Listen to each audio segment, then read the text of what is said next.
উনি আজকে আদালতে এসেছিলেন আগাম জামিন প্রার্থনা করে। আপনারা জানেন যে সিরাজগঞ্জের একটি আদালত একটি ওয়ারেন্ট জারি করেছিল।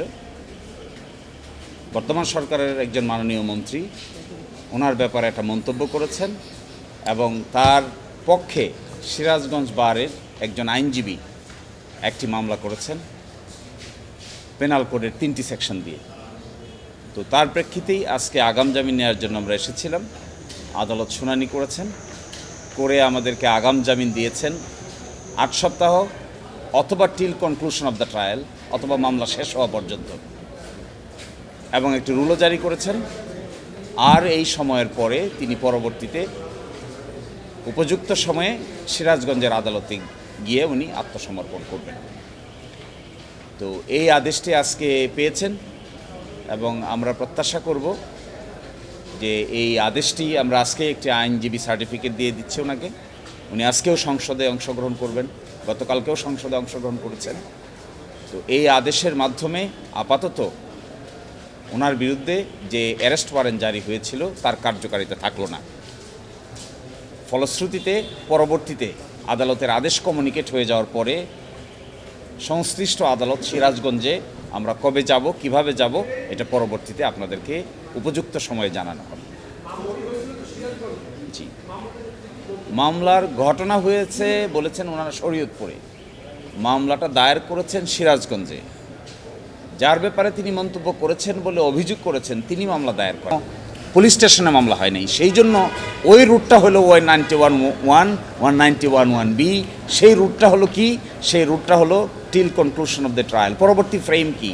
ওনার বিরুদ্ধে অ্যারেস্ট ওয়ারেন্ট হয়েছে, পরবর্তী স্টেপ কি? চার্জ ফ্রেম করা। এর পরবর্তী স্টেপ কি? ট্রায়াল করা। তো এই জন্য এই আলোচনাটাই সেখানে হয়েছে। এটা খুব টেকনিক্যাল আইনি আলোচনা। যে অর্ডারটা হলো ওনাকে আগাম জামিন দিয়েছেন 8 weeks or till conclusion of trial. তারপরে উনি সিরাজগঞ্জে গিয়ে সারেন্ডার করবেন। এটা ডিপেন্ডিং অন সার্কামস্ট্যান্সেস। ট্রায়াল কবে শুরু হয়, কখন শুরু হয়, তাও তো আনসার্টেন, আমরা তো জানি না। এই জন্য বাকিটার জন্য আমাদেরকে অপেক্ষা করতে হবে। অলসো অর এটা অ্যান্ড আমাদেরকে দেখতে হবে হাইকোর্টের রুল পেন্ডিং থাকবে। ইন এনি সার্কামস্ট্যান্সেসে we can come to the হাইকোর্ট। কোর্টের মন্তব্য আমি মন্তব্যটা আমার মুখ দিয়ে বলাটা তো কঠিন।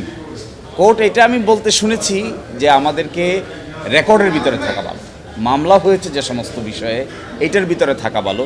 এর বাইরে তো অনেক কথাই আছে, সব কথা তো আর মামলা সম্পৃক্ত নয়। এটা তো এখনকার সাবজেক্ট ম্যাটার না। এখনকার সাবজেক্ট ম্যাটার হলো বেইল।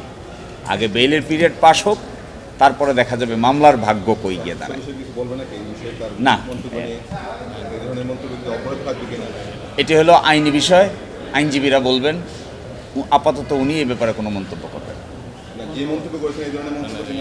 এটা এখনকার সাবজেক্ট ম্যাটার না। We are before the supreme court premises and he already appointed duly lawyer will be speaking, not the client.